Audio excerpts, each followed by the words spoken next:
আসসালামু আলাইকুম ওয়া রাহমাতুল্লাহি ওয়া বারাকাতুহু। সম্মানিত দেশবাসী, আমি cancer specialist doctor SM. Sarwar. আপনারা জানেন যে সারা ওয়ার্ল্ডের ডাক্তারদের বক্তব্য একসময় ছিল যক্ষ্মা হলে রক্ষা নেই, এখন বক্তব্য হলো ক্যান্সার হলে রক্ষা নেই। একসময় আমরা বলতে টাইফয়েড হলে কোনো না কোনো অঙ্গ চলে যাবে, সেটার কোনো এখন ভিত্তি নেই। একসময় আমরা বলছি ডায়রিয়া হলে গ্রামের পর গ্রাম মানুষ মারা যাবে, সেটার কিন্তু এখন ভিত্তি নেই। এই রোগের যেহেতু ভিত্তি নাই, এখন রয়েছে মরণ বিধি, ক্যান্সার, কিডনি, থ্যালাসেমিয়া, এইডস রোগ, সেটারও কোনো ভিত্তি নাই। সম্পূর্ণরূপে সুস্থ হয়, যত কঠিন অবস্থায় হোক না কেন, যত জায়গায় ব্লক হোক না কেন, ব্লাড ব্লক হোক, পানি ব্লক হোক, জন্ডিস ব্লক হোক, খাওয়া দাওয়া ব্লক হোক, যাই হোক না কেন, সেই টিউমারটি যখন আমার জায়গায় চলে যায়, ক্যান্সারটা যখন মুক্ত হয়ে যায়, তখন রোগীটা আবার সুন্দরভাবে সুস্থ হয়ে যায়।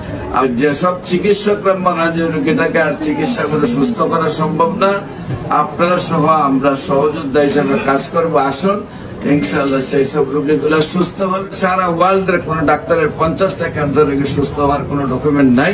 আপনারা ক্যান্সার গবেষক doctor SM. Sarwar YouTube, Facebook, Google, টিকটকে সার্চ করলে প্রায় 5,500 রোগীর সাক্ষাৎকার পাবেন যারা সুন্দরভাবে সুস্থ হয়েছে।